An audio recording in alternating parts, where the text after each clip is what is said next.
के शर्मा जी जुड़े हैं हमारे साथ, भारतीय जनता पार्टी के नेता प्रवक्ता। शर्मा साहब, आपका स्वागत है। आपसे पहले यहां पर चर्चा हुई, प्रधानमंत्री ने आज जो भाषण में कहा और काफी लंबा बोले कि कांग्रेस ना होती तो उस पर जवाब ये भी हमारे साथ अभी सपा से आशुतोष वर्मा जी हैं, वो कह रहे हैं कि वो ये सब कुछ इसीलिए कह रहे हैं क्योंकि चुनाव का वक्त है, चुनाव में और कुछ उपलब्धि बताने को नहीं है, तो विपक्ष के बारे में विपक्ष को जितना क्रिटिसाइज कर सके, जितनी गाली दे सके वो देनी है और इसका मैसेज केवल और केवल चुनावी है। देखिए, ऐसा है आशुतोष जी की, अब यदि उन्होंने पूरा भाषण सुना नहीं तो ये हमारी गलती नहीं है। सौरभ जी, आपने उनका कल लोकसभा में भी भाषण सुना और आज जो है राज्यसभा में भी भाषण सुना। तमाम उपलब्धियां उन्होंने गिनाई जो इस सरकार की थी, हमारी सरकार की, मोदी जी के नेतृत्व में जो सरकार चल रही है। लेकिन जो विपक्ष वहां सदन में यदि कोई ऐसी बात कहता है जो राष्ट्र को जो है घातक हो, तो क्या उसका जवाब न दिया जाए? क्या उस पर उत्तर न दिया जाए? कांग्रेस के नेता इस देश को एक राष्ट्र भी मानने को तैयार नहीं, और किस तरह का भाषण दिया गया उसी का जवाब जो है माननीय प्रधानमंत्री जी ने दिया। यही नहीं, ये भी कहा कि आज जो कांग्रेस की जो गतिविधियां हैं और जो उनके सहयोगी दल हैं, उसमें समाजवादी भी साथ जुड़ी हुई, आज इनकी एक्टिविटीज क्या है? टुकड़े टुकड़े गैंग के साथ खड़े होना, आतंकियों, माफियाओं, गुंडों का समर्थन करना, ये वही समाजवादी पार्टी है ना सौरभ जी।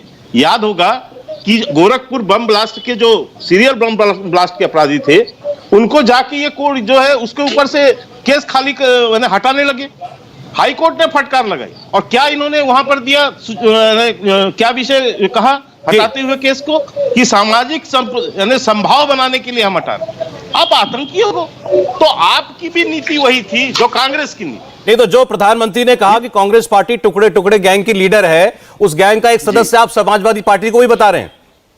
बिल्कुल। क्या इन लोगों ने कन्हैया और उस समय समर्थन नहीं किया?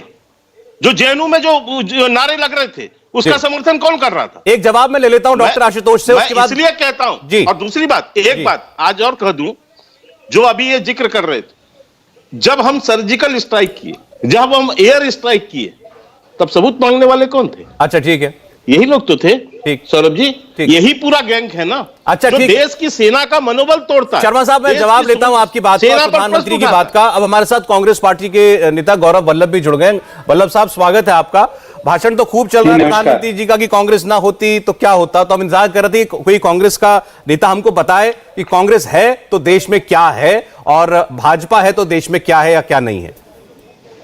सौरभ जी, अगर मोदी जी 7 सालों से देश का प्रतिनिधित्व नहीं कर रहे होते, देश के प्रधानमंत्री नहीं होते, तो 45 साल की सबसे बुरी बेरोजगारी नहीं होती, भारी महंगाई नहीं होती, गैस के सिलेंडर 1000 के ऊपर नहीं होते, तेल और पेट्रोल और डीजल के दाम 100 रुपए लीटर के ऊपर नहीं होते, महिलाओं के जिन लोगों ने बलात्कार किया, सरकार उनके साथ में नहीं खड़ी होती, सुप्रीम कोर्ट के सिटिंग जज बाहर आके ये नहीं बोल रहे होते कि मोदी जी आपके राज में लोकतंत्र खतरे में है, रिजर्व बैंक ऑफ इंडिया के बिना पूछे नोटबंदी नहीं होती, बिना तैयारी के जीएसटी नहीं लगाई जाती देश में जब तालाबंदी लगाने से पूर्व लोगों के मूवमेंट के लिए माकूल व्यवस्था की जाती।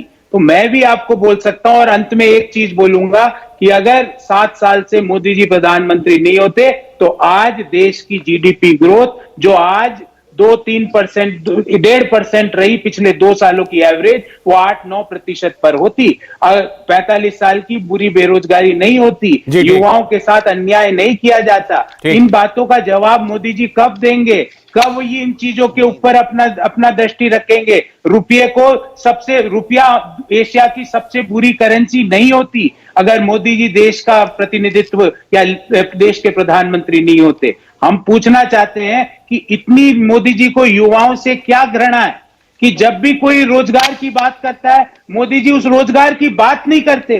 पूरे अभिभाषण में मोदी जी ने एक बार भी बेरोजगारी शब्द का उपयोग किया, एक बार भी महंगाई शब्द का उपयोग किया, किया था उन्होंने कहा, उन्होंने वल्लभ साहब याद दिलाया था कि कैसे आपकी सरकार में महंगाई डबल डिजिट में होती थी और इनकी सरकार में अधिकतम 5% महंगाई रही।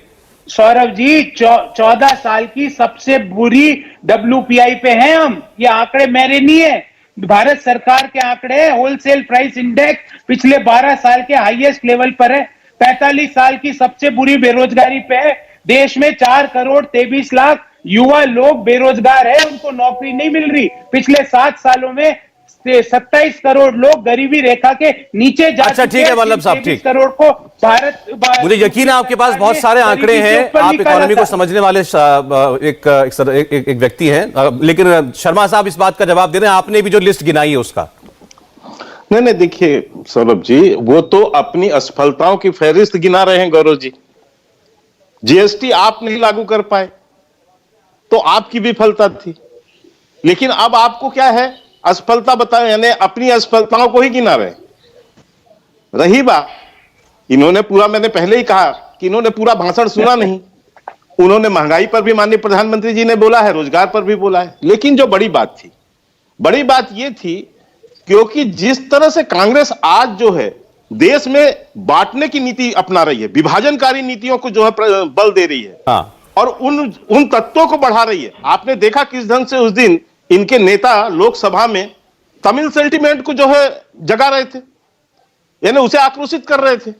तो इस तरह से देश के अंदर आज आपको जनता ने नकार दिया है, आज आपको जनता ने यदि स्थान नहीं दिया है तो आप क्या करेंगे? आप देश तोड़ने वाली गतिविधियों पे जुड़ जाएंगे, जो आपकी पुरानी आदतें हैं। आपने यही तो किया, वही माननीय प्रधानमंत्री जी ने गिनाया ना कि क्षेत्रवाद का जहर आपने बोया, जातिवाद का जहर आपने बोया, आपने देश में इमरजेंसी लगा के जो है लोकतंत्र की हत्या कर दी, आपने जो है सिखों का नरसंहार करवाया, आपने जो है कश्मीरी पंडितों का पलायन, यदि आप जम्मू कश्मीर में उस समय आतंकवाद को रोकने नहीं देते तो क्या वहां से पलायन होता? तो जो आपके कुकर में थे उन्हीं को याद दिलाया। अच्छा ठीक है, देखिए ये बात तो ठीक है कि प्रधानमंत्री ने जो भी भाषण दिया वो राहुल गांधी के भाषण का एक तरीके से जवाब था, गौरव वल्लभ साहब। और उसमें सबसे बड़ी बात जो अभी के शर्मा जी बता रहे थे, इस पर अभी तक लोग बहस कर रहे हैं कि राहुल जी ने जब वो एक डिबेट छेड़ दिया nation versus union of states, तो आप देश की एकता अखंडता पर ही प्रहार कर रहे हैं। पहली बात तो ये कहा जा रहा है उनके लिए, उनके भाषण के बारे में।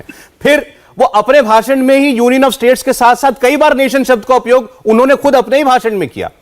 कॉन्स्टिट्यूशन के अंदर भी जहां यूनियन ऑफ स्टेट्स लिखा है तो नेशन शब्द का भी उल्लेख कई जगह किया गया है, लेकिन राहुल जी ने जिस तरीके से सिलेक्टिवली उसका उपयोग किया, उससे उन पर यह आरोप लग रहा है कि वो विभाजनकारी सेंटिमेंट को हवा दे रहे थे। वो नहीं दे रहे सौरभ जी, ऑक्सफैम की रिपोर्ट दे रही है। वो रिपोर्ट क्या कहती है कि 84% हिंदुस्तान के लोगों की पिछली साल आय घटी है और मोदी जी के 2 मित्रों की आय 23 लाख करोड़ से 53 लाख करोड़। बीच में नहीं, अच्छा वो नहीं बोल रहे, लेकिन मैं बोल रहा हूं। अच्छा एक सेकंड, वो नहीं शर्मा साहब, आप ना बोलिए, लेकिन पहले इसका जवाब दीजिए ना, पहले उन्होंने जो बोला एक बार एक्सप्लेन तो कीजिए। मैं सौरभ जी यही तो कह रहा हूं कि एक नेशन जो हम लोग हैं, आप लोग हैं, आपके करोड़ों दर्शक हैं जिनकी आय घटी है, और दूसरे वो लोग हैं 142 लोग खरबपति जो मोदी जी के संरक्षण में, जिनकी आय 23 लाख करोड़ से 7 लाख करोड़ हो गई।